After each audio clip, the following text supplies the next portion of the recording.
Bom dia, meu nome é Solange. Hoje eu vou falar um pouco sobre ecologia, né?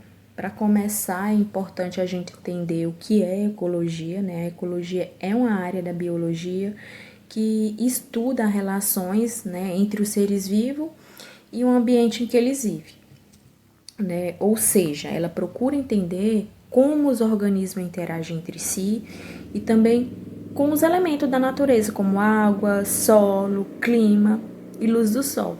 Né? A palavra ecologia, ela vem do grego, né? Ela é formada por duas palavras, oikos, né? Que significa casa, né? E logos, que significa estudo. Então, de forma simples, ecologia significa, né, o estudo da casa dos seres vivos, que é o meio ambiente. Né? Ao longo da história, vários estudiosos ajudaram a desenvolver esse conceito, né? Henri Torial, né, por exemplo, já realizava estudos sobre as relações, né, entre os seres humanos e a natureza.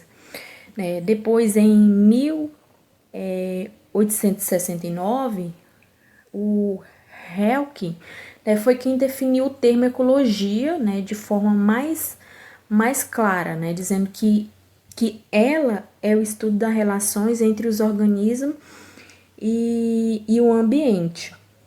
Né? Mais tarde, outros pesquisadores também contribuíram para ampliar essa ideia. Um explicou, né, que a ecologia, né, estuda a estrutura e o funcionamento da natureza. Já Krebs, né, destacou que a ecologia busca entender onde os organismos vivem, quantos existem em determinado lugar e por que vivem ali.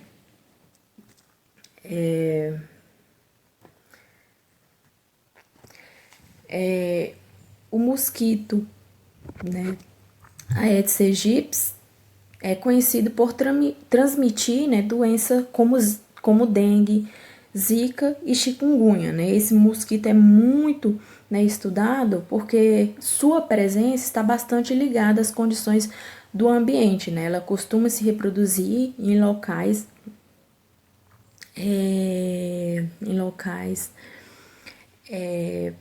onde existe água parada, né? Porque é nesses lugares que eles depositam seus ovos e desenvolve seu ciclo de vida. Por isso, ambientes que possuem recipiente com água acumulada acaba que favorecendo o aumento da população desses mosquitos. Né? Estudar esse tipo de organismo ajuda a entender como o ambiente, né, influencia diretamente a presença e a quantidade de uma espécie em determinado lugar. Níveis de organização. Na natureza, a vida está organizada em diferentes níveis. Essa organização ajuda o cientista a entender melhor como os seres vivos são formados e como funciona, né? Igual aí tá na imagem, né? Tudo começa com a célula, que é a menor unidade da vida. As células se agrupam e formam os tecidos, que formam os órgãos trabalham, né, junto, formando o sistema dos órgãos, que realiza funções importantes no corpo. Quando todos esses sistemas funcionam junto, formam um organismo, né, que é um ser vivo completo. Né? Essa organização mostra como as partes menores se juntam para formar estrutura cada vez mais complexa dentro dos seres vivos.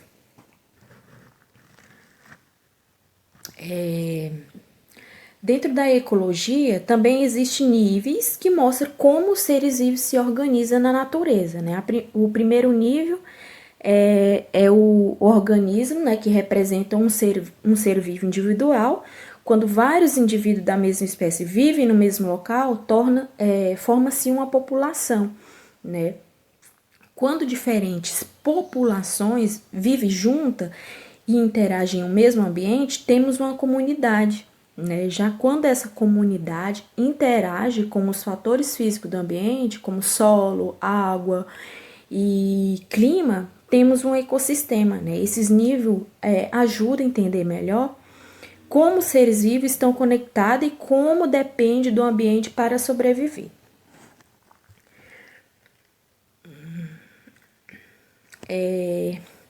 A organização ecológica mostra como os seres vivos se relacionam em diferentes níveis dentro da natureza, né? Primeiro, temos os organismos, que é um indivíduo, que é um único ser vivo, né? Quando vários indivíduos da mesma espécie vivem em um mesmo lugar, forma uma população, né?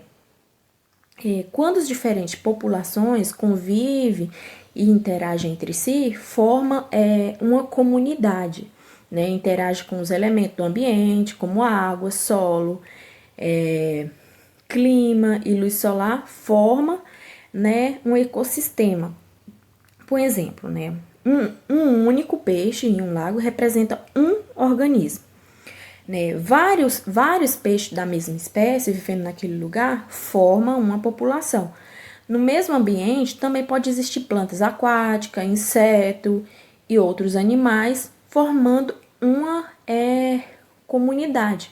Já o lago inteiro, com todos esses seres vivos também, com a água, solo e luz do sol, representa um ecossistema. Esses níveis ajudam, né, a entender como todos os seres vivos estão ligados entre um mesmo ambiente.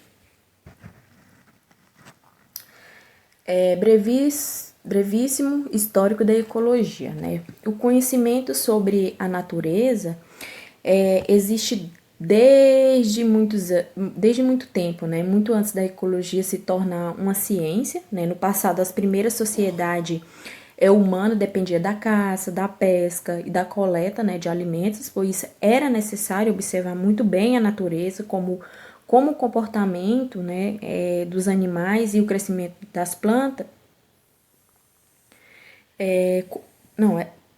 como era, né, o crescimento das plantas e das mudanças do clima, né. Por isso era necessário observar. Com o tempo, quando surgiram a agricultura e a criação desses animais, esse conhecimento ficou ainda mais importante, né? As pessoas começaram a entender e perceber melhor como o ambiente influenciava, né, a produção, né, do ambiente. Durante muito tempo, né, também existia uma ideia chamada princípio, né, da harmonia,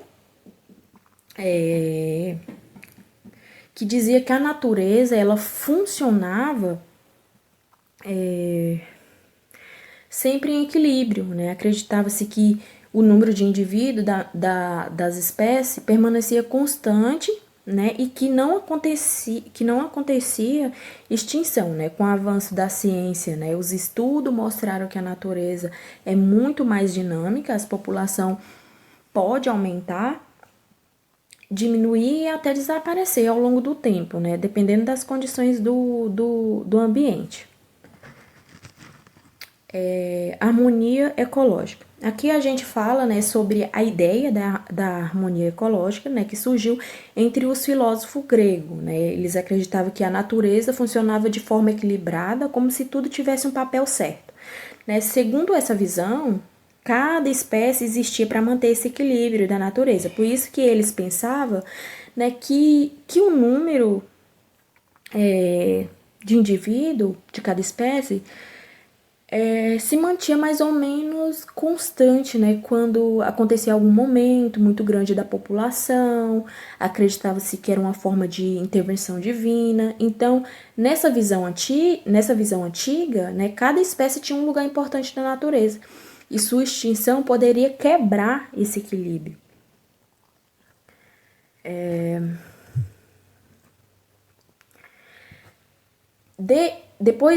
Depois, né, começaram a surgir alguns estudos importantes, né, sobre população. Primeiro, Grouch, em 1662, né, estudou a demografia da população de Londres. Depois, Leeuwenhoek, em 1687, observou o aumento populacional de insetos, né?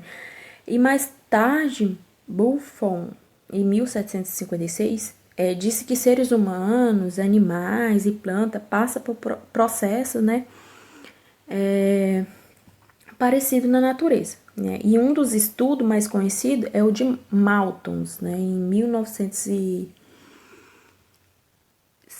1798, né, ele dizia que as populações, né, tendem a crescer muito rápido e de forma geográfica, né, enquanto a produção de alimentos cresce, mas devagar, né, de forma aritmética. Isso significa que com o tempo poderia faltar, né, alimento para toda a população. No final do século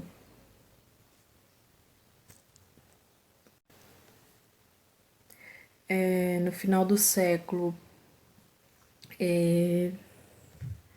17, né, e 14, a ideia da harmonia perfeita da natureza começa a ser questionada, né? Os cientistas perceberam que muitas espécies já tinham sido extintas e que a competição também faz parte da natureza. Em 1869, né, o Hawking, né, foi quem começou a usar esse termo ecologia, né? Depois Forbes, em 1887, descreveu um lago, né, como se fosse um pequeno sistema, um microcosmo, onde várias espécies vivem interagindo, né, já por volta de 1990, 1900, né, quer dizer, a ecologia começou a ser conhecida como um novo campo da ciência, né, entre 1968 e 1970. Surgiu também um grande movimento, né, de uma consciência ambiental no mundo e com preocupação sobre poluição, crescimento populacional e uso de recursos naturais, né? Por isso, a ecologia é considerada uma ciência relativamente jovem.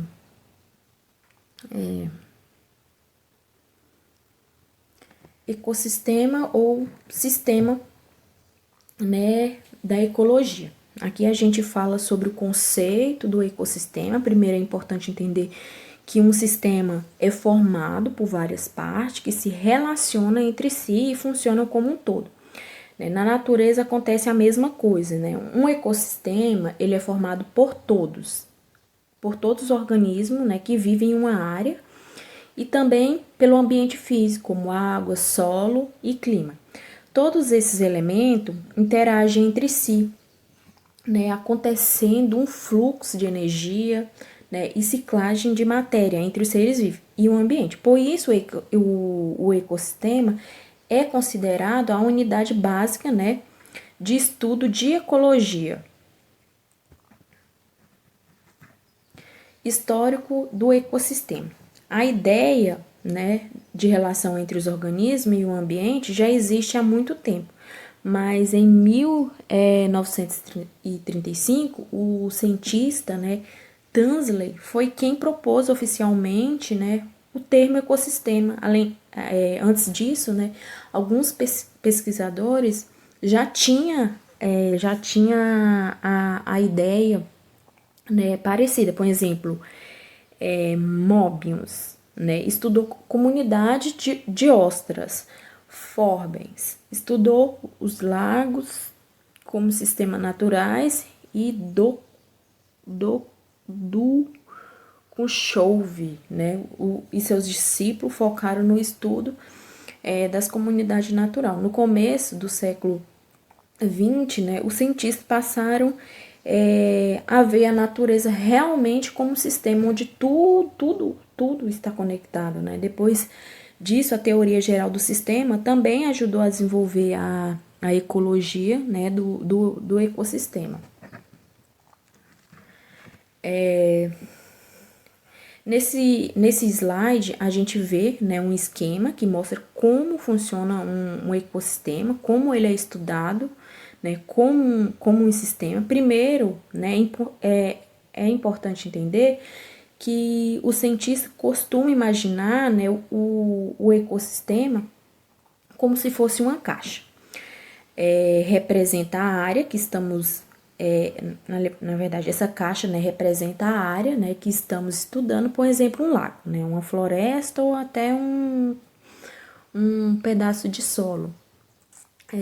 Do lado esquerdo da imagem está o que chamamos de entrada. Isso significa, né, que tudo aquilo que entra no sistema vindo do ambiente é fundamental. O principal exemplo é a energia do sol, né, o que é fundamental para a vida. Porque permite que as plantas façam fotossíntese, até além disso, né, também entra materiais e organismo como água, nutrientes, sementes, animais que chegam de outros lugares, dentre outros elementos. Né? Dentro do sistema, acontecem várias interações entre os seres vivos, né, e o ambiente. Né? Os organismos usam essa energia e os recursos disponíveis para sobreviver, né? Crescem e se reproduzem.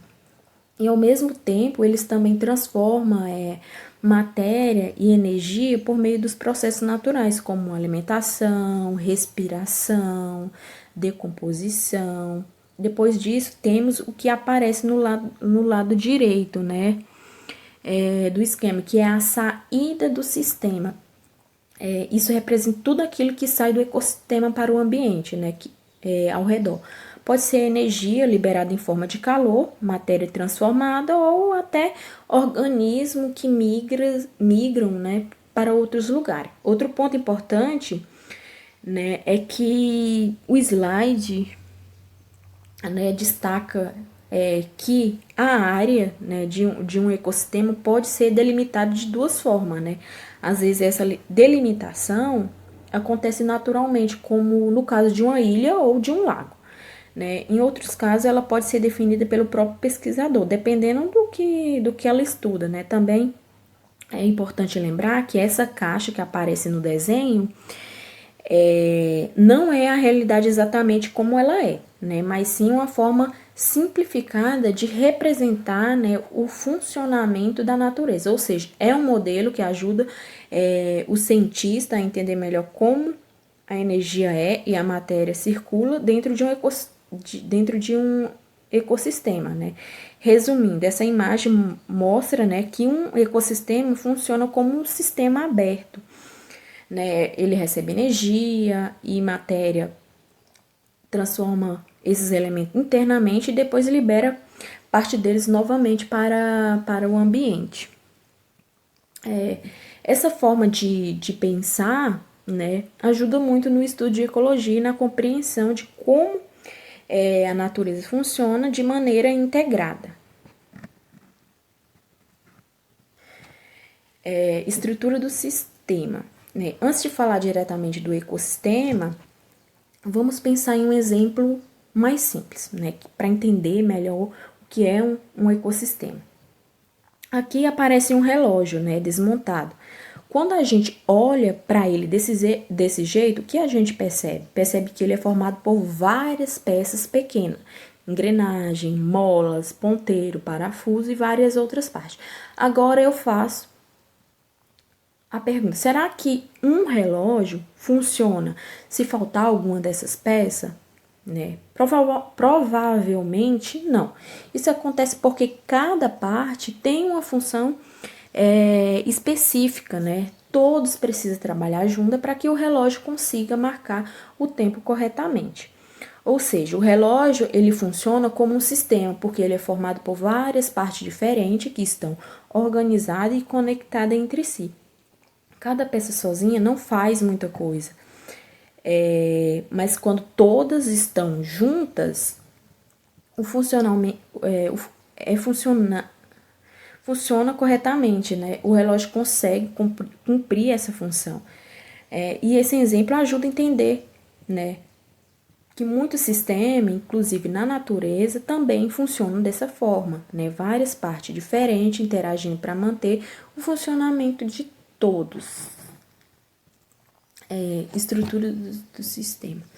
Agora vamos pensar em outro exemplo, que é o carro que aparece, né? Aqui o carro está completamente desmontado, mostrando todas as suas peças, rodas, motor, portas, parafusos, suspensão, né? E vários outros componentes. Aí surge outra pergunta importante, será que apenas juntar todas essas peças no mesmo lugar faz o carro funcionar?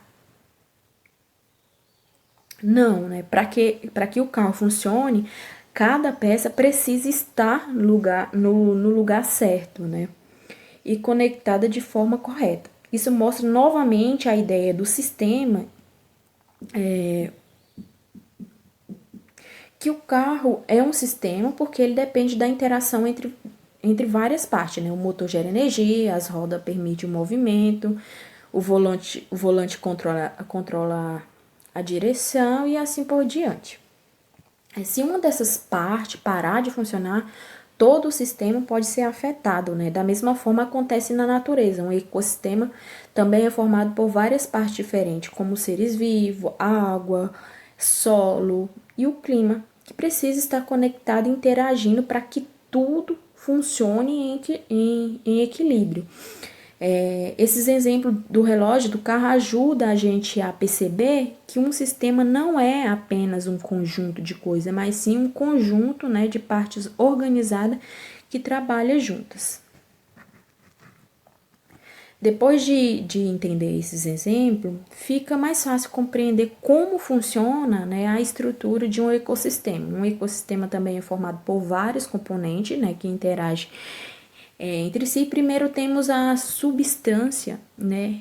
Substância inorgânica, né? Como carbono, nitrogênio, água e dióxido de carbono. Né? Esses elementos fazem parte do ciclo, né, da natureza, são essenciais para a vida. Também existe o composto orgânico, né? Com proteína, carboidratos e lipídios. Eles estão presentes, né, nos seres vivos e ajudam a conectar a parte viva, né, do ecossistema com o ambiente físico. Além disso, temos os fatores físicos, né, do ambiente, como o clima, a água, o solo, o ar. Todos esses elementos influenciam diretamente a vida do ecossistema, né? Dentro do ecossistema também existem os produtores, que são os organismos capazes de produzir o próprio alimento, como as plantas e algumas algas. Depois temos consumidores, que são os seres vivos que se alimentam, né, de outros organismos, como os animais. E por fim temos os decompositores, né, com bactéria, fungo, que são responsáveis por decompor a matéria orgânica e desenvolver nutrientes ao ambiente. Assim como no relógio e no carro, né, cada componente do ecossistema tem uma função, e justamente a interação entre todos esses elementos que permite que o ecossistema funcione, né, e se mantenha ao longo do tempo. Aqui temos a comparação, né, uma comparação que a gente observa, né, entre o ecossistema terrestre e aquático, mostrando como a energia e os organismos se organizam em cada ambiente. Primeiro é importante, né, perceber, né, em ambos os casos, a principal fonte de energia, né, e o Sol. Né, a energia solar entra no ecossistema e é utilizada pelos produtores, que são organismos capazes de produzir seu próprio alimento através da fotossíntese. No ambiente terrestre, esses produtores geralmente são as plantas, né, que utilizam a luz do sol, a água e os nutrientes do solo para crescer. Já no ambiente aquático, os produtores podem ser algas e outros micro-organismos que vivem na água. Depois dos produtores, aparecem os herbívoros, né, que são organismos que se alimentam das plantas, ou das águas. Em seguida, temos os carnívoros, né, que se alimentam de outros animais, formando formando assim diferentes níveis, né, da cadeia alimentar. E também aparecem os detritívoros, né, que se alimentam de matéria orgânica morta, né, como resto de plantas e animais. Né? Eles são importantes porque ajudam, né, na reciclagem de nutrientes dentro do ecossistema. Além disso, existem os decompositores, né, como bactérias e fungos. Esses organismos têm a função de decompor a matéria orgânica, transformando novamente em nutrientes, né, que pode voltar para o ambiente e ser utilizado pelos produtores. Mesmo sendo um ambiente diferente, um na terra e outro na água, a organização básica é muito parecida, né? Em ambos existe a entrada da energia e a presença de produtores, né? Consumidores, decompositores, além da circulação continua de matéria e energia. Ou seja, o que muda principalmente é um ambiente onde os organismos vivem, mas o funcionamento geral do ecossistema continua seguindo os mesmos princípios da ecologia. Né? O zooplâncton, né, é formado por um conjunto de organismos microscópicos, né, que vive principalmente em ambientes aquáticos, como oceanos, mares, rios e lagos. Esse organismo são chamados de heterotróficos, né, porque não conseguem produzir seu próprio alimento, né, então precisa se alimentar de outros organismos ou de matéria orgânica presente na água. Dentro do zooplâncton existem vários tipos de seres vivos, como os protozoários, pequenos, verme, crustáceos e muitos pequenos, até larvas de insetos. Esse organismo tem um papel extremamente importante dentro da cadeia alimentar aquática, né? Eles geralmente se alimentam de fitoplâncton, né, que são essas águas aí microscópicas, né, que realiza fotossíntese. A partir da alimentação, o zooplâncton, né, acaba servindo de alimento para os organismos maiores, como pequenos peixes, que por sua vez serão consumidores por peixes maiores, né, e assim por diante. Né? Por isso, o zooplâncton, né, funciona como uma espécie, né, de ponte na transferência de energia dentro do ecossistema aquático. Né? A energia que começou nas águas e organismos produtores passa para o zooplâncton e depois segue para níveis mais altos da cadeia alimentar. Sem esses organismos microscópicos, grande parte da vida aquática terá dificuldade para se manter. Para entender melhor o funcionamento do ecossistema, é muito importante compreender dois processos fundamentais da natureza, né? A produção de matéria orgânica, né? E a decomposição. A produção está diretamente ligada à fotossíntese, né? Que é o processo realizado pelas plantas e algas e alguns micro-organismos durante a fotossíntese. Esses organismos utilizam gás carbônico, né, água e energia luminosa do sol para produzir moléculas orgânicas, como a glicose. Né? Esse processo também libera oxigênio para a atmosfera, algo essencial, né, para a respiração da maioria dos seres vivos no planeta. Já a decomposição, ela está relacionada ao processo, né, de respiração celular. Nesse caso, o organismo utiliza a glicose, o oxigênio para liberar a energia necessária para suas atividades vitais. Como resultado desse processo, são liberados novamente gás carbônico e água. E isso mostra que existe um ciclo, né, natural entre produção e decomposição, enquanto alguns organismos produzem matéria orgânica através da fotossíntese. Outros utilizam essa matéria para obter energia, desenvolvendo substâncias simples novamente ao ambiente. Esse ciclo é fundamental para manter o equilíbrio da vida do ecossistema. Produção e decomposição. A produção e a decomposição da matéria orgânica são processos que acontecem constantemente na natureza, né? É uma escala gigantesca, né? Todos os anos, aproximadamente 100 bilhões de toneladas de matéria orgânica são produzidas através da fotossíntese em todo o planeta, né? Grande parte dessa matéria acaba sendo utilizada pelos próprios organismos vivos através da respiração celular. Nesse processo, a matéria orgânica é oxidada e retorna ao ambiente, né, na forma de gás carbônico e água, né, mantendo o equilíbrio entre a produção e o consumo. Ao longo da história, né, da Terra, parte dessa matéria orgânica acabou sendo acumulada em ambientes com pouco oxigênio, né, como sedimentos no fundo do mares e lagos. Nessa condições, a decomposição não ocorreu de forma completa, né, o que levou a formação de combustíveis fósseis como petróleo, carvão, mineral e gás natural.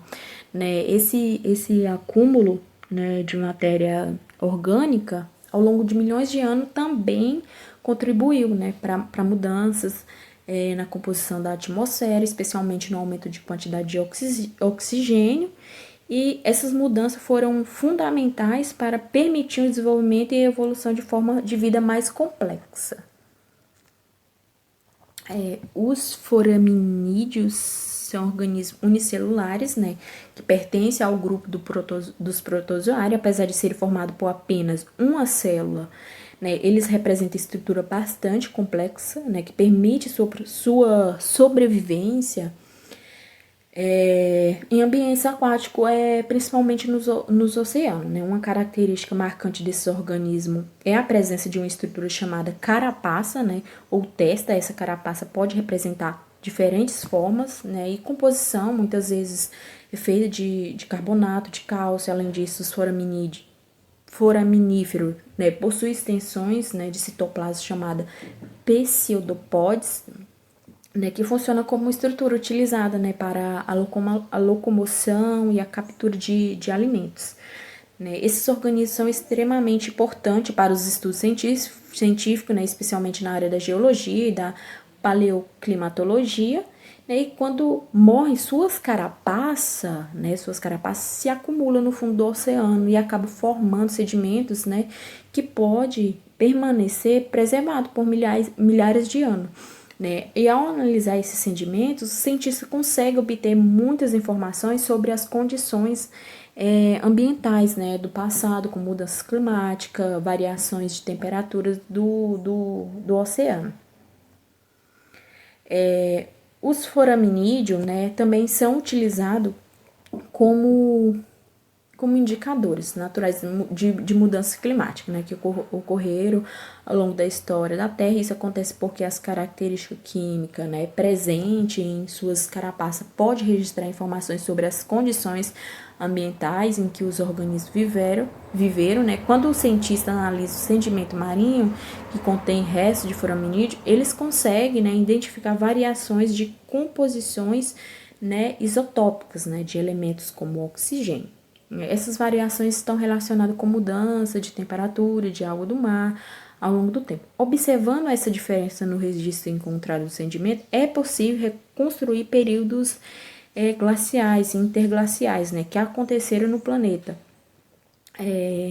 há milhares de anos. Em outras palavras, esses pequenos organismo funciona como uma espécie de arquivo natural da história climática da Terra, né? Isso mostra, né, como os organismos microscópicos podem fornecer informações extremamente valiosas para compreender as mudanças ambientais que ocorreram no passado.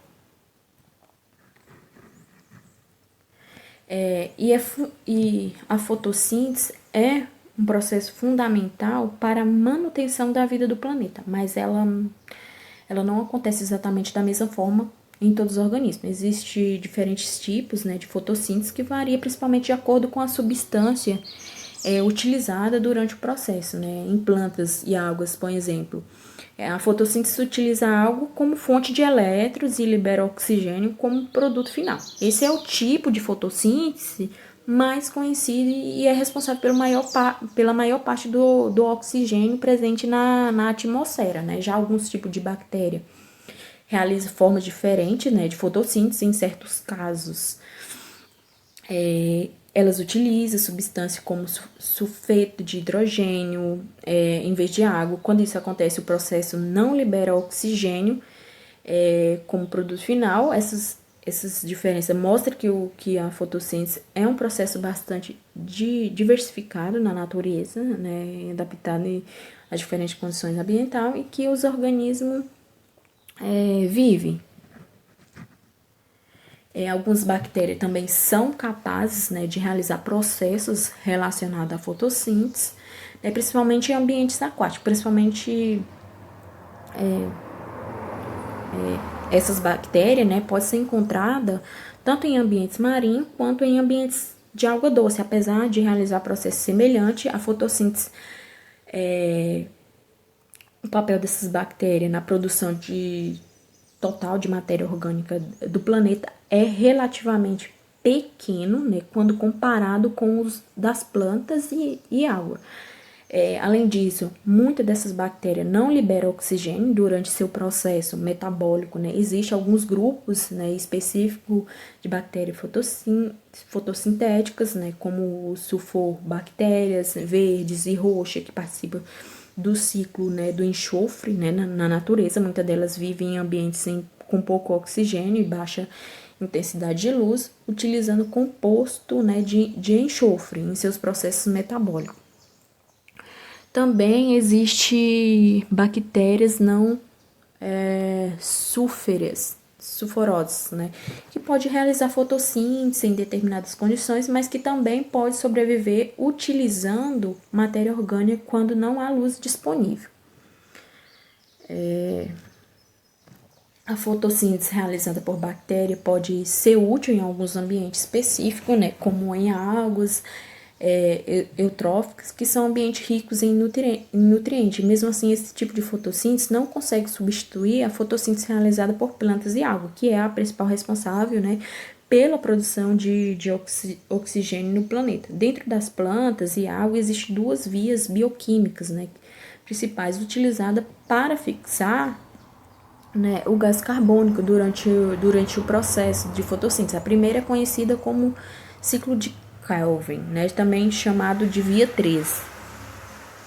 C3. Né? A segunda via é chamado, né, de ciclo de ácido dicarboxílico, né? É conhecido como via C4. Essas duas estratégias representam adaptações, né, das plantas e diferentes condições ambientais, especialmente relacionadas à intensidade da luz, temperatura e disponibilidade da água. Essas diferenças ajudam as plantas a se adaptarem, né, a diferentes tipos de ambiente. As plantas que utilizam o mecanismo C3 apresentam uma taxa de fotossíntese, né, mais eficiente em ambientes com temperaturas moderadas e níveis de luminosidade não tão extremo, né? No entanto, esse tipo de planta costuma gastar uma quantidade maior de água para produzir matéria orgânica. Muitas culturas agrícolas importantes pertencem a esse grupo, como trigo, arroz, batata, leguminosas e várias hortaliças. Essas plantas, elas costumam a se desenvolver melhor em ambientes onde existe algum nível de sombreamento ou condições climáticas mais equilibradas. Já as plantas C4 apresentam adaptações que permitem uma maior eficiência fotossíntica em ambientes em alta luminosidade e temperaturas mais elevadas, né? Além disso, elas conseguem utilizar a água, né, da matéria mais eficiente. Entre os exemplos mais conhecidos desse grupo, então, estão o milho, o sorgo, a cana-de-açúcar e várias gramíneas. O gráfico representado, né, ajuda a visualizar como os diferentes tipos de plantas respondem ao aumento da intensidade da luz e da temperatura. Né? A partir dessa comparação, é possível perceber que planta C3 e planta C4 representam componentes diferentes em relação à taxa de fotossíntese. Né? As plantas C3 tendem a atingir seu máximo de eficiência fotossíntica em níveis moderados de luminosidade, né? Quando a intensidade da luz aumenta muito, sua eficiência ela pode diminuir, né? Por outro lado, as plantas C4 continuam aumentando sua taxa de fotossíntese, conforme a intensidade da luz crescer. Isso acontece porque essas plantas possuem adaptações metabólicas que reduz perdas de energia e torna o processo mais eficiente em condições de calor e alta radiação solar. Essas diferenças ajudam a explicar por que certos tipos de planta predominam, né, em determinado ambiente naturais, e também porque algumas culturas agrícolas, né, não são adaptadas a regiões trópicas ou mais quente. Metabolismo ácido, né, de Krauss-Sullácio. Quando falamos de fotossíntese, normalmente pensamos em planta, né, que realiza esse processo durante o dia, utilizando a luz, o calor, a luz solar, né. Porém, algumas plantas desenvolveram adaptações especiais, né, para sobreviver em ambientes muito quentes e secos, como os desertos, né. Um exemplo disso é o metabolismo ácido crassuláceo. É também chamado de metabolismo CAM, né. Plantas como os cactos utilizam essa estratégia, né, para evitar a perda excessiva de água durante o dia, né. Elas mantêm seu estômatos fechados para diminuir a evaporação. Já durante a noite, quando a temperatura é mais baixa, a perda de água é menor. O estomato se abre, né, para permitir a entrada de gás carbônico. Esse gás é armazenado, né, na forma de composto orgânico e depois utilizado no processo de fotossíntese durante o dia. Além da fotossíntese, existem outros processos importantes na produção da matéria orgânica, chamado quimiossíntese, né? Diferente da fotossíntese, esse processo não depende da luz solar. Alguns micro-organismos, né, conseguem obter energia a partir das reações químicas envolvendo composto inorgânico, como amônia, nitrito, nitrato e composto de enxofre, né? Esses organismos costumam, né, viver em ambientes extremos, como regiões profundas do oceano e em locais muito profundos onde a luz não chega. Existem aberturas no fundo marinho que libera água quente, rica e minerais, né? Nessas regiões vive bactéria, né? Quimiosintetizante, né? Que consegue produzir matéria orgânica, né? Utilizando energia química, né? Sustentando cadeias, né? Alimentares inteiras, mesmo na ausência de luz. A imagem mostra, né, alguns organismos, né, que vivem na região mais profunda do oceano. Esses ambientes são extremamente diferentes de que encontramos na superfície. A profundidade é muito grande, né? A pressão da água é altíssima. E a temperatura é baixa e praticamente não existe luz solar, né? Por causa dessas condições extremas, os organismos que vivem nessa região desenvolveram várias adaptações, né? Interessante, muitos deles possuem corpos capazes de suportar a grande pressão da água, representa estrutura biológica especializada. Alguns desses animais possuem bioluminescência, né? Ou seja, são capazes de produzir sua própria luz, né? Essa luz pode ser utilizada para atrair presas, confundir predadores ou até mesmo para comunicação, né, entre indivíduos da mesma espécie. Além disso, muitos desses organismos apresentam dentes grandes, bocas amplas, estruturas sensoriais muito desenvolvidas que ajudam na captura de alimentos, né, em um ambiente onde os recursos são escassos. Né? Mesmo vivendo em condições tão difíceis, esses seres fazem parte de ecossistema complexo e mostra como a vida pode se adaptar a diferentes ambientes do planeta. A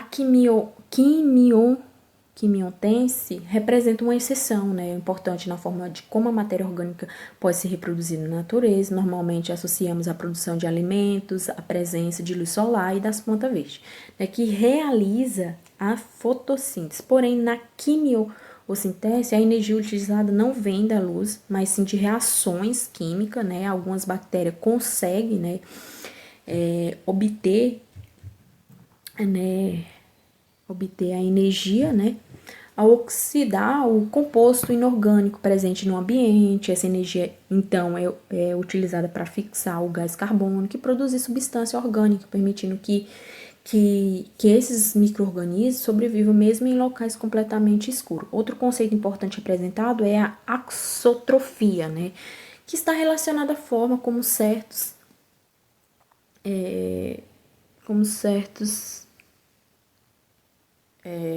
elementos pode apresentar estratégia metabólica, né, intermediárias entre autotrofia e eritotrofia. Isso significa que dependendo, né, das condições do ambiente, elas podem alterar a forma como obter a energia e nutriente. Em determinadas situações, né, elas utilizam a matéria orgânica já existente em outras. Pode realizar processo de produção de substância orgânica. Um exemplo interessante é que ocorre em regiões de alta latitude, né, onde durante o inverno à noite pode durar vários meses. Nessas condições, alguns micro-organismos, né, conseguem sobreviver utilizando a matéria orgânica acumulada na água e até que a luz solar volte a estar disponível. Dentro do ecossistema, dois processos são fundamentais para manter o funcionamento da vida, a produção da matéria orgânica e decomposição. Esses processos estão diretamente ligados ao fluxo de energia, à circulação de nutrientes do planeta, da natureza. A produção da matéria orgânica ocorre principalmente por meio da fotossíntese, realizada por plantas, algas e alguns micro-organismos. Nesse processo, o gás carbônico e a água são utilizados junto com a energia luminosa do Sol, né, para produzir glicose, né, que é uma molécula rica em energia. Além disso, a fotossíntese libera oxigênio para a atmosfera. Já a decomposição está relacionada ao processo de respiração celular, realizado por praticamente todo ser vivo. Nesse processo, a glicose reage com o oxigênio para liberar a energia necessária para as atividades dos organismos. Como resultado da respiração celular, são liberados gás carbônico e água, né, que volta para o ambiente, pode novamente ser utilizado pelo organismo produtor. Dessa forma, existe, né, um ciclo contínuo entre a produção, né, e decomposição que mantém, né, o equilíbrio do sistema. A decomposição da matéria orgânica ocorre através da respiração celular, que pode acontecer, né, de diferentes formas, dependendo da presença ou ausência de oxigênio no ambiente. Na respiração aeróbia, né, o oxigênio atua como aceptor final dos elétrons do processo metabólico. Né? Nesse tipo de respiração, a glicose é completamente degradada, produzindo gás carbônico, água e uma grande quantidade de energia. Né? Esse é o tipo de respiração mais eficiente e é realizado por animais, planta, algas, né? E muitos micro-organismos. Por outro lado também, existe a respiração anaeróbia, né? A fermentação que ocorre quando não há oxigênio disponível no ambiente. Nesse caso, outros compostos atuam, né, como aceptores de elétrons. Durante a fermentação, por exemplo, a glicose é transformada em substância como álcool, metano, ácido láctico, né, além da liberação de dióxido de carbono e energia, né. Esse processo é comum em bactérias, fungos e alguns protozoários. Esse diferente tipo de respiração mostra, né, como os organismos conseguem se adaptar a ambientes com diferentes condições do oxigênio. A decomposição da glicose pode ocorrer de maneiras diferentes, dependendo da presença ou ausência de oxigênio do ambiente. Quando, né, o oxigênio está ausente, ocorre a decomposição anaeróbia, né, que resulta na formação de diversos compostos orgânicos diferentes. Nessas condições, né, a glicose não é totalmente degradada, em vez disso são produzidas substâncias como etanol, ácido fômico, né, ácido acético e outros compostos orgânicos. Esses produtores podem ser liberados no ambiente e posteriormente utilizados por outros micro-organismos. Né? Já quando existe disponível, já que onde existe oxigênio disponível, ocorre a decomposição aeróbica, né? Nesse caso, a glicose é completamente degradada a maior parte do carbono é transformado em dióxido de carbono e esse tipo de composição é mais eficiente em termos de liberação de energia e também resulta em menos subprodutos orgânicos do ambiente. A eutrofização, né? É um processo ambiental que ocorre quando há um excesso de nutrientes em ambientes aquáticos, como lagos, rios ou represas, né? Esses nutrientes geralmente vêm de atividades humanas, como o uso de fertilizante da agricultura, né? Despejo de esgoto ou resíduos industriais, né? Quando existe, né, uma grande quantidade de nutrientes na água, ocorre um crescimento muito rápido de água e outros micro-organismos aquáticos, né? Esse fenômeno é conhecido como floração, né, de águas. Inicialmente pode parecer, né, que esse crescimento é positivo, mas na realidade ele causa vários problemas para o ecossistema, né, aquático. As algas acabam aqui bloqueando a passagem da luz para as camadas mais profundas, né, da água, prejudicando outras plantas aquáticas. Além disso, quando essas algas morrem, elas são decompostas por bactérias, né, que consomem grande quantidade de oxigênio desenvolvido na água. A eutrofização pode ocorrer de forma natural ao longo de muito tempo, mas também pode acontecer de forma acelerada devido às atividades humanas, né?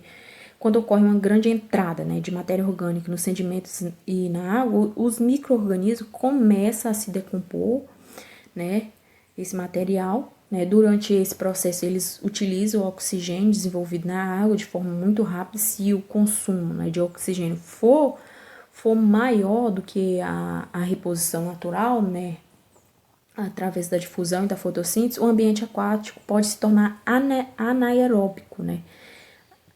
Ou seja, com pouco ou nenhum oxigênio disponível, né? Essa redução de oxigênio pode causar a morte de muitos organismos aquáticos, principalmente peixes e outros animais que dependem de oxigênio dissolvido, né, para sobreviver.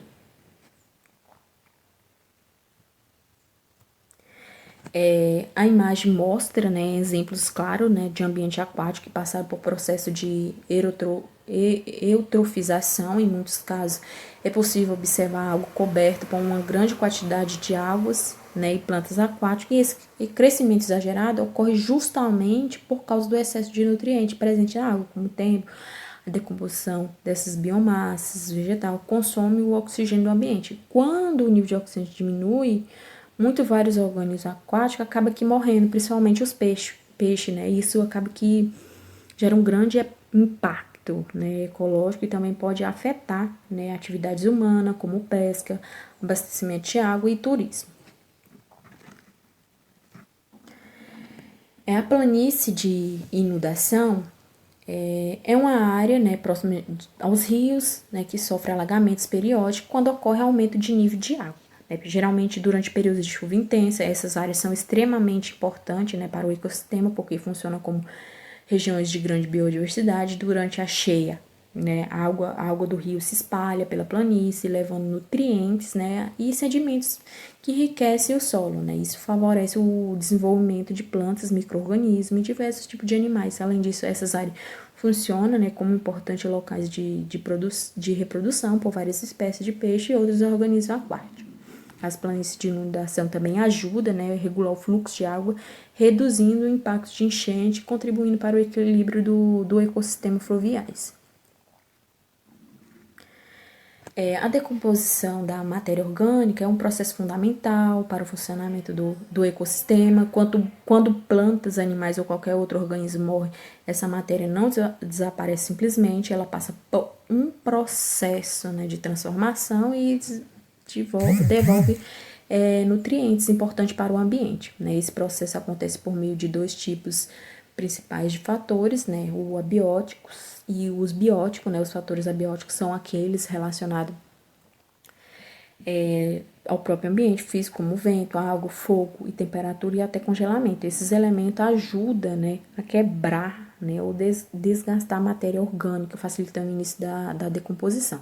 Já os fatores bióticos envolve a participação dos seres vivos, nesse caso entre o organismo detritívoros, né, e os decompositores, que desempenham um papel essencial nesse processo. Os fragmenta a matéria detritívoros, fragmenta a matéria orgânica morta em pedaço menor, enquanto os decompositores, como fungo e bactéria, realizam transformação química nesse material.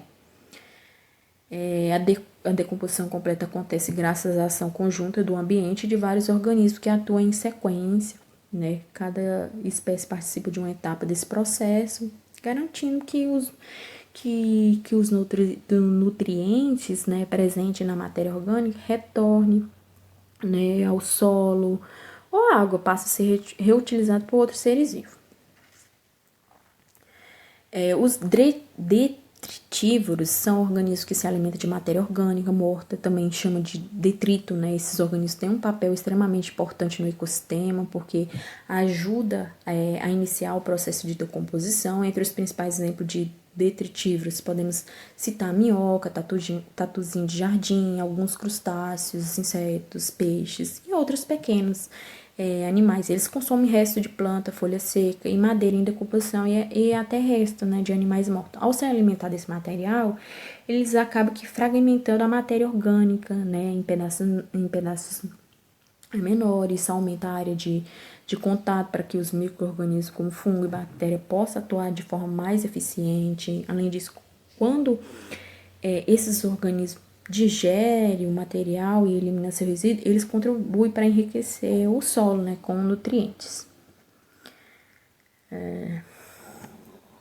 Mesmo que muitos detritívoros não consigam digerir completamente substâncias como a celulose, eles ainda desempenham um papel muito importante, né, no processo da decomposição. Quando esses organismos se alimentam de matéria orgânica, eles acabam aqui aumentando a área superficial, né, do material, né? Isso facilita a ação, né, de bactérias e fungos, que conseguem penetrar mais facilmente, né, esses fragmentos. Outra contribuição importante ocorre quando o material passa pelo trato digestivo desses organismos, né? Durante esse processo, o detrito pode receber proteínas e outros compostos que acabam enriquecendo esse material, né? Os decompositores, principalmente bactérias, fungos, são responsáveis pela etapa final de decomposição. Eles transformam, né, a matéria orgânica em substância simples, liberando nutrientes essenciais como nitrogênio, fósforos e outros minerais, né? Esses nutrientes volta ao solo e pode ser novamente utilizado pelas plantas, fechando o ciclo, né, do nutriente, né, dentro do ecossistema. Além disso, alguns decompositores, né, também produzem substância, né, como vitaminas, antibióticos e outros compostos, né, que influenciam o crescimento de diferentes organismos. A celulose é um dos principais componentes, né, das plantas e está presente principalmente na parede celular vegetal. No entanto, muitos animais não conseguem gerir essa substância sozinhos, por isso alguns organismos desenvolveram relações de mutualismo, né, com micro-organismos que vivem dentro de seu sistema digestivo, né. Esses micro-organismos são capazes de quebrar a celulose e transformar em substâncias que podem ser aproveitadas como fonte de energia. Um exemplo clássico ocorre com ruminantes, como vaca, bois, cabra. No estômago desses animais vive bactéria que ajuda, né, na digestão da celulose presente nas plantas que eles consomem. Outro exemplo, né, clássico ocorre nos cupins, né? Esses insetos se alimentam de madeira, que também é rica em celulose. No intestino dos cupins vive protozoários e bactéria que realiza, né, a digestão desse material. Essa relação mostra como diferentes organismos podem trabalhar junto para aproveitar, né, recursos que de outra forma não pode ser utilizado. A decomposição da matéria orgânica pode apresentar diferentes características ao longo do tempo. Durante esse processo, né, ocorre várias transformações químicas e biológicas que alteram a composição do material, né? Uma dessas mudanças está relacionada à redução da matéria orgânica, vegetal e animal, à medida que ela vai sendo degradada pelos organismos e decompositores. Outra característica importante é o chamado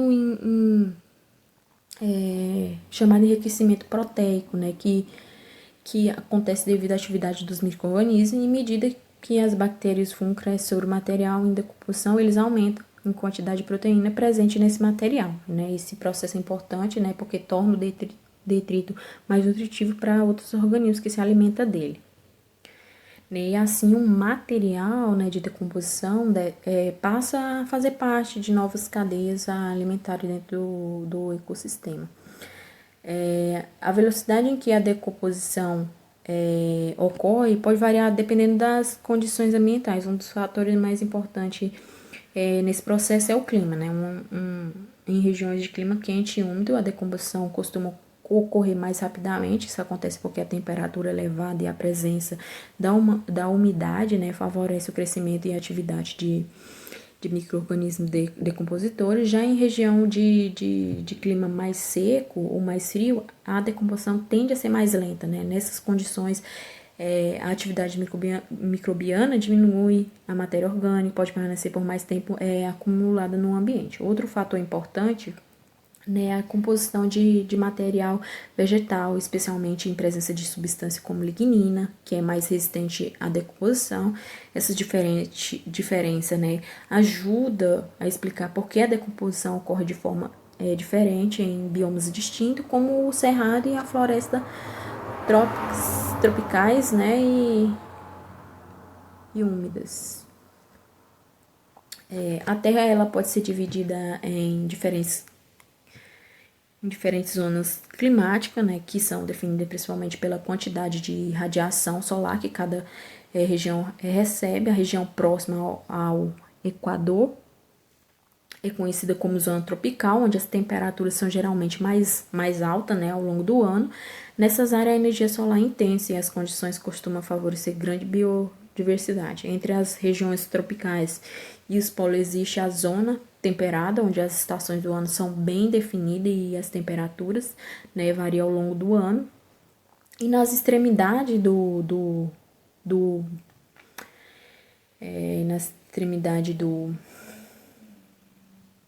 do planeta fica, né, as zonas polares, onde as temperaturas são muito baixas, as condições ambientais são mais extremas. Essa diferença climática influencia diretamente, né, o funcionamento do ecossistema, afetando processos como produtividade biológica e decomposição e distribuição das espécies.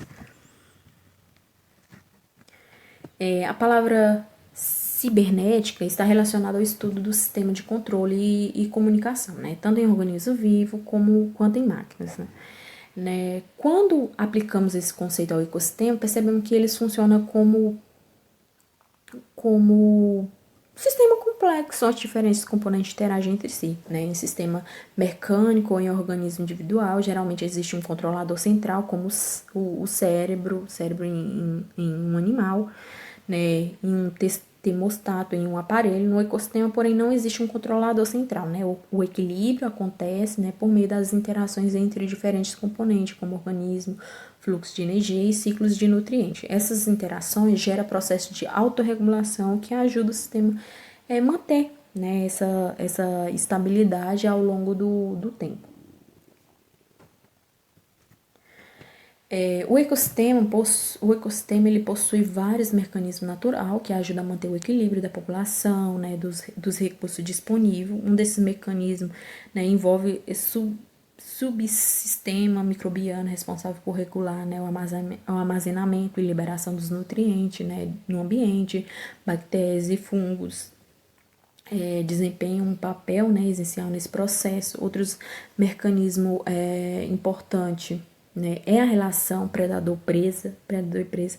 Né? Predadores ajudam a controlar o tamanho da população de presa, evitando que uma espécie cresça em excesso e cause desequilíbrio, né, ao ecossistema. Além disso, padrões comportamentais, né, dos organismos também pode influenciar a dinâmica populacional, né, o modo como os animais se alimentam e se reproduzem.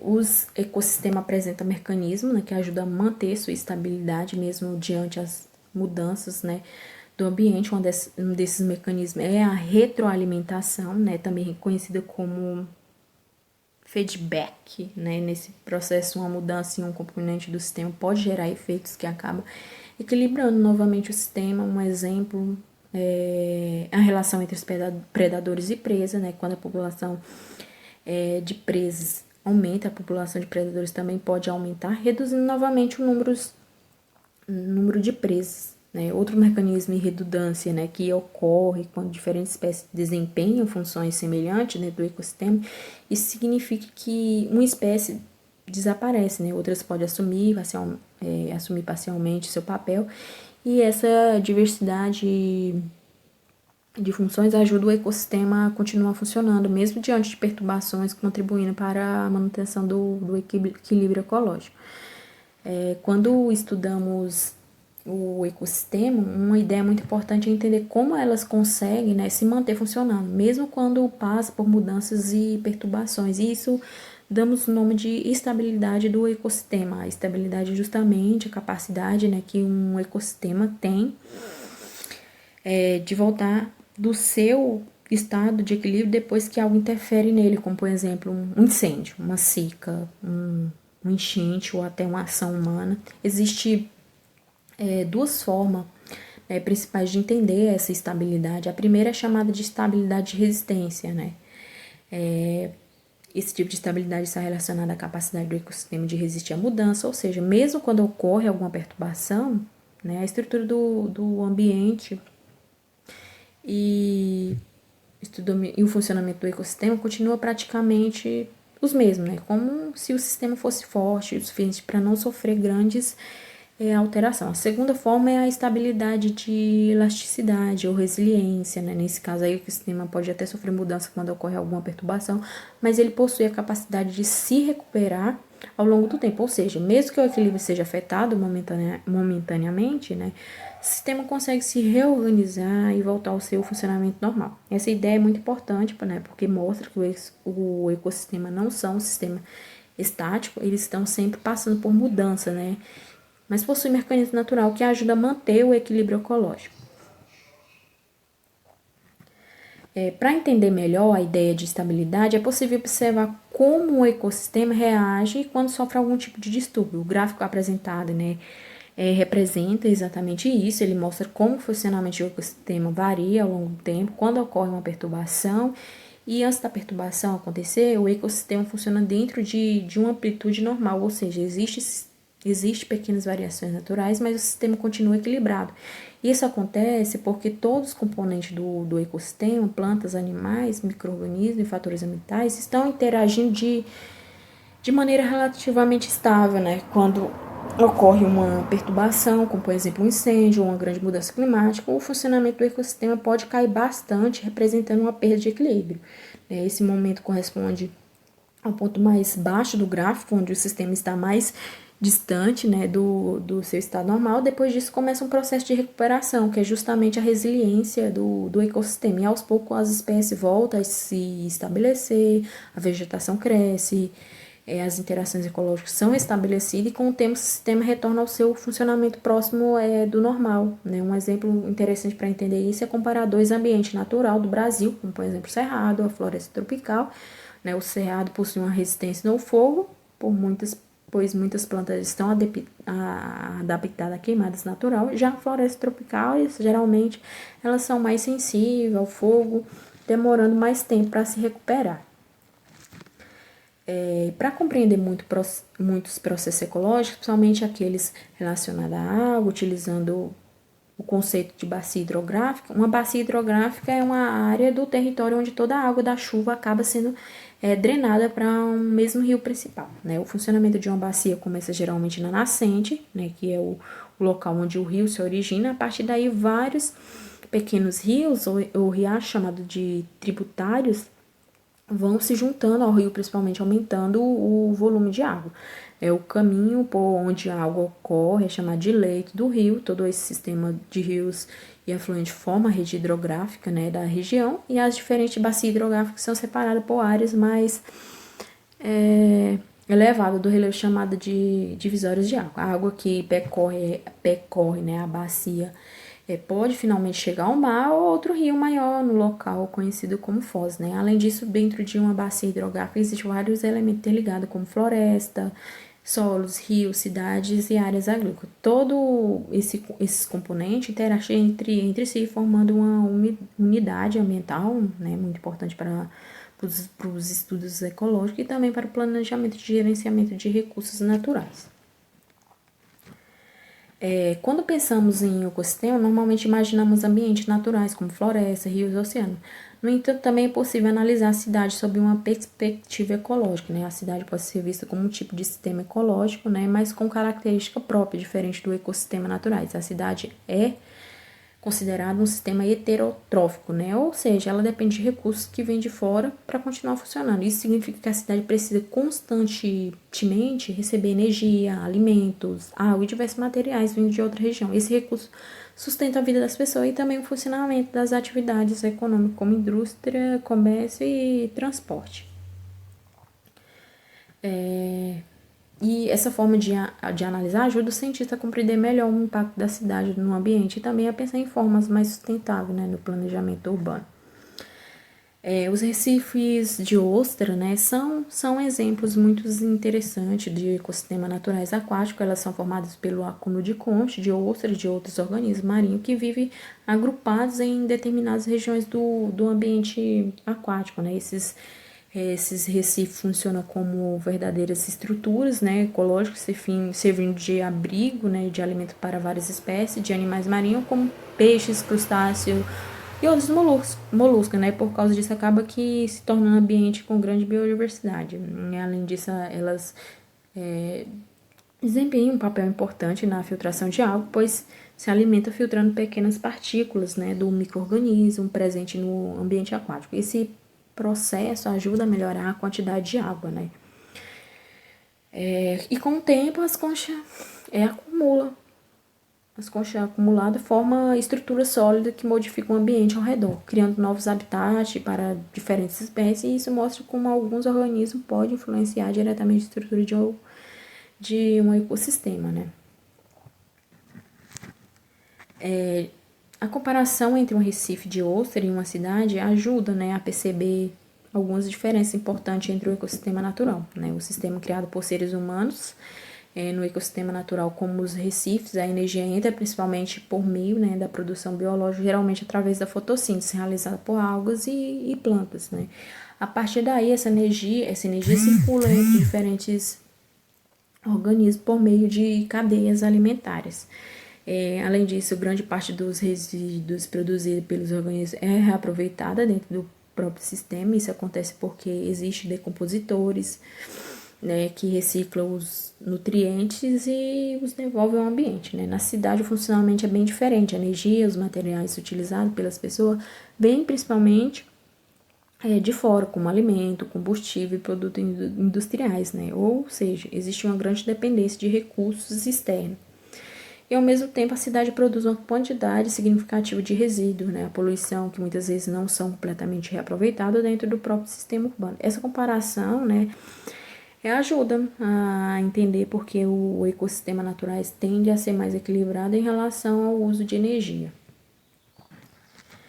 O funcionamento da cidade envolve um metabolismo muito intenso, né? Ou seja, existe um grande consumo de energias e materiais para manter todas as atividades humanas, e todos os dias entra, né, na cidade enorme quantidade de alimento, água, combustível, matéria-prima utilizada nas indústrias e no comércio, né? Esses recursos são essenciais para sustentar, né, a vida das pessoas, o funcionamento da economia, e ao mesmo tempo a cidade também gera grande quantidade de resíduos, né, como lixo, esgoto, poluição atmosférica. Muitos desses resíduos contêm substâncias químicas, né, produzidas artificialmente, que pode ser mais tóxica do que aquelas encontradas naturalmente no ambiente. E por causa disso, quando analisamos uma cidade, né, do ponto de vista ecológico, precisamos considerar não apenas o espaço urbano, né, em si, mas também todas as áreas externas que fornecem recursos para esse sistema. Somente dessa forma é possível compreender, né, o funcionamento completo de um sistema urbano dentro do contexto ambiental.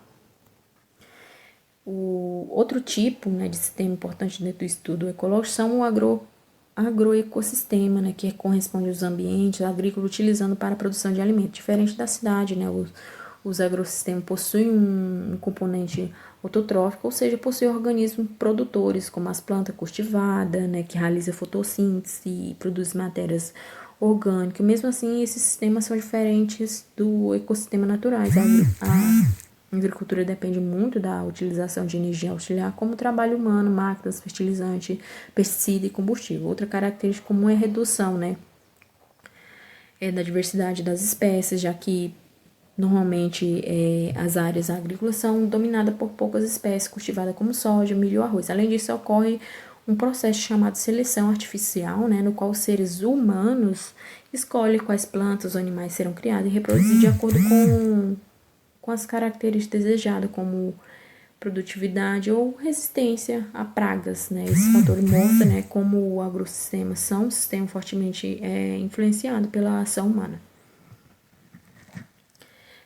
A imagem representa uma plantação, né, organizada em linhas, né, que é tipo de sistema agrícolas modernos, né? Esse tipo de organização facilita o manejo da cultura e irrigação, a aplicação de fertilizante e controles de praga. É um agro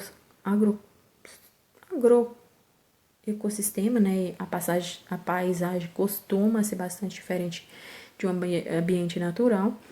Enquanto em um ecossistema natural, existe uma grande variedade de espécies, né, e estruturas vegetais nas áreas agrícolas. Geralmente encontramos uma grande quantidade de indivíduos de uma mesma espécie. Esse tipo de organização permite aumentar a produtividade e facilitar a colheita, né, mas ao mesmo tempo pode tornar o sistema mais vulnerável a pragas, doenças ou mudanças ambientais. Por isso, né, o manejo adequado da agricultura é fundamental para manter a produtividade sem causar grandes impactos ambientais, né? A estratégia como rotação de culturas, controles biológicos e um uso consciente de recursos naturais são importantes, né? Para tornar o